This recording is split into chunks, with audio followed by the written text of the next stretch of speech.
don't think I've ever shut down my computer. Like, my computer restarts itself occasionally. Yeah. Yeah, I just close the computer, and then in the morning I reopen the computer. I don't even close the internet. I like to keep all the tabs. I don't have a better system for organizing my life than just leaving all the tabs open that I want to get back to. Right now I have this tab open, and I'm like, do I want to dye my hair blonde? And it's just a picture of blonde hair. And I've got that open. I'm Hannah Kaiser, and this is The Bandwagon. Even though I'm not picking a new team to throw my enthusiasm behind each week this season, I am still very interested in the most bandwagon-worthy aspects of the sport. You know, the fun stuff that brings us back despite the blackouts and apathetic billionaires. And through the first month of the season, nothing has been as worth pinning your hopes on or holding your breath about like the full get you a man who can do both two-way experience of Shohei Ohtani. First pitch swinging. Oh, and first pitch crushing! Got him. Ever since Ohtani burst onto the scene, his feats have elicited comparisons to the last time an MLB player exhibited such impressive power on both ends of 60 feet 6 inches, and maybe you've heard of him. Okay, yeah, to call Babe Ruth the last true two-way player kind of elides what happened in the Negro Leagues in the early 20th century, when guys like Martin Dihigo, Leon Days, and literally they called him Double Duty Radcliffe, excelled at pitching and hitting. But the point is that if you're alive watching this show right now, you have never seen anyone do what Mike Trout thinks Ohtani is capable of. 10+ wins as a pitcher, and I can see 30 homers, so I mean, if he does that, that's stupid. The closest comparison, an even more babyface Shohei Ohtani. So cute. He entered Japan's NPB in 2013 at 18 years old, and by 2016 had put it all together, finishing that season with the Pacific League's best OPS and best ERA by any starter. In 2017, injury limited Ohtani's innings, but he still hit really well, and more importantly, he decided to make like the classic Eddie Murphy character from a movie I've never seen and come to America. In his first year with the Angels, Ohtani earned Rookie of the Year honors, even though injury limited him to just 10 starts that season, and Tommy John surgery kept him off the mound in 2019. And since no one wants to talk about 2020, he didn't do well. That brings us to this year.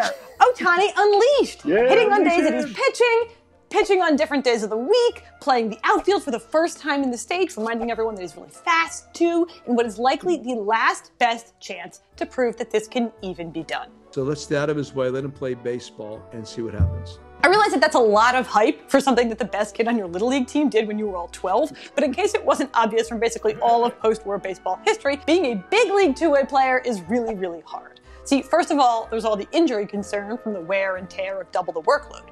When two-way Rays prospect Brendan McKay was in college at Louisville, his manager Dan McDonald didn't even let him throw the ball back across the diamond during infield drills to save his arm for pitching. And even if you and your organization are willing to take on the risk, it might not work. Imagine someone is the 5th best hitter and like 25th best pitcher in a major league organization. That guy would be the absolute best hitter and best pitcher on any amateur or any college team. You probably wouldn't even notice a difference between the two skill sets because you'd be so gobsmacked that this physical specimen even exists. Put him on a big league mound though, and he will get pummeled.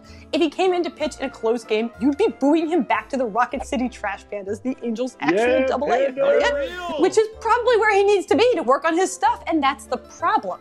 Getting a two-way player's development to sync up perfectly is nearly impossible, especially because teams want their best players contributing in the majors as soon as one skill is ready, even if the other half of their game isn't. And I imagine being in the big leagues sounds pretty good to someone chasing their dream by bunking with 3 other grown men all eating Taco Bell for 2 meals a day. But what if Ohtani, who didn't have to come up through the minor league system, is successful? There certainly are benefits. Guys who have done both at any level says that it helps them to see things from the other side, while teams get 2 skills for the price of 1 roster spot. If the Ohtani experiment succeeds, will he prove to be a model that can be mimicked, kicking off a whole generation of guys all nicknamed Double Duty?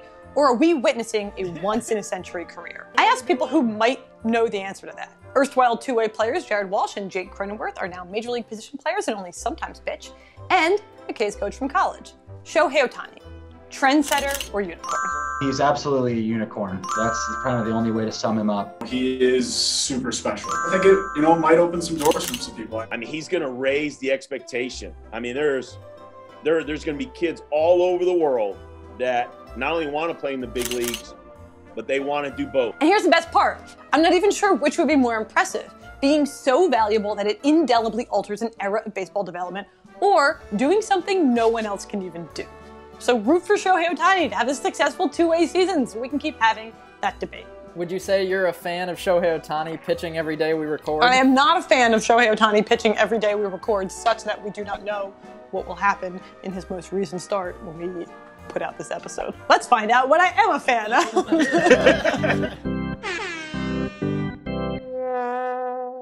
Actual position players pitching. So we've been getting a lot of position players pitching, and this has made people say, this is too many position players pitching. And it's not. They're wrong. The reason it seems like there are so many position players pitching, it's because there are so many baseball games. Here's the big thing to consider. Position players pitching are often pitching in blowout games when relievers don't want to be put in a situation in which they're going to get called like the guy doing mop-up duty in the write-up. Do you know who does want to pitch in those games? Guys who have never gotten to pitch in a big league game who think they could get somebody out. Let them have fun. I don't understand why we have to be like, is this too much fun? No, it's not too much fun.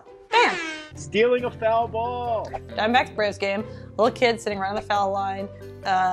Cole Calhoun was running over. Cole Calhoun was going to make the catch, and then instead, this 13-year-old kid in glasses made the catch, and immediately was just like, I got the ball, which is great. Like, to his credit, Cole Calhoun fist bumps him, which I'm like, what the f? I'm not allowed to be interviewing them. You can be fist bumping some kid in Georgia who's not wearing a mask, but whatever. Groundskeepers. Just fan off the bat. But also, did you see the grounds crew guy in the Orioles game who had to run out and replace the thing that the pitchers scraped the dirt off the back of their shoes on? I don't know why they're doing. They're not going into anybody's house. They're just continuing to play on a dirty field. Whatever. All that aside, he had to run out and he had to nail the thing into the pitcher's mound while he was on TV. And all I could think about is, this is so nerve-wracking for him. This is a man who has a job that is not normally on national television or local television, let's be honest. Some people watched it and then they put it on Twitter and then a lot more people watched it and it just seems so nerve-wracking and he did a really good job. Shout out to him. Bam. Soft serve. I love soft serve. Soft serve swirl in a cone with rainbow sprinkles is the highest and best achievement the human race has ever and will ever accomplish. It is the perfect food. What's the point of ice cream? It's to be delicious and it's to be creamy. And creaminess factor, nothing's better than soft serve. Soft serve swirl in a cone, rainbow sprinkles, the best thing that can happen to you on a warm day. Fair. I'm probably gonna get soft serve swirl in a cone, rainbow sprinkles, right after this. All right, this week, my guest is Dodgers pitcher Dustin May, and he's a man with a World Series ring, so we're just gonna get right to it. Let us hear Dustin May's humble proposal to fix baseball. Honestly, the only thing that I would change is making the universal DH. Because I'm not a big fan of hitting at all. So if we could keep me out of the box, I would be super excited. When is the last time you had a hit? I got a hit in 2019 against the Padres against Eric Lauer. That's my only big league hit. And how'd that feel? That wasn't worth it to you? You weren't like, look at me stand. For one, it's a lot of extra work on our hands. And then again, it's risking injury going up into the box and doing something that's not really natural for any of us at this point in our careers, except for the guys that have been doing it for a while. But I mean, it's something that I hope changes because it's one less thing that I have to worry about on start day is getting in the box and trying to lay a terrifying bunt down. So hopefully it changes in the new CBA. As a pitcher, I would rather face a DH 100 out of 100 times than take one AB. All right, that was an amazing note to end on. Thank you so much, Dustin May. Unfortunately, I am not a fan of your humble proposal to fix baseball. I'm hanging on to my traditional National League roots, but I think that between the two of us, you're gonna get your way, and I'm not. Yeah, I hope so, but I mean, it's out of my control, so hopefully we do. This week on the Bandwagon, we talked a lot about the sort of like multi-skill possibilities within baseball, Shohei Ohtani particularly, but also position players pitching. We talked to the pitcher who doesn't want to hit. I wish he would. He should have been in the AL.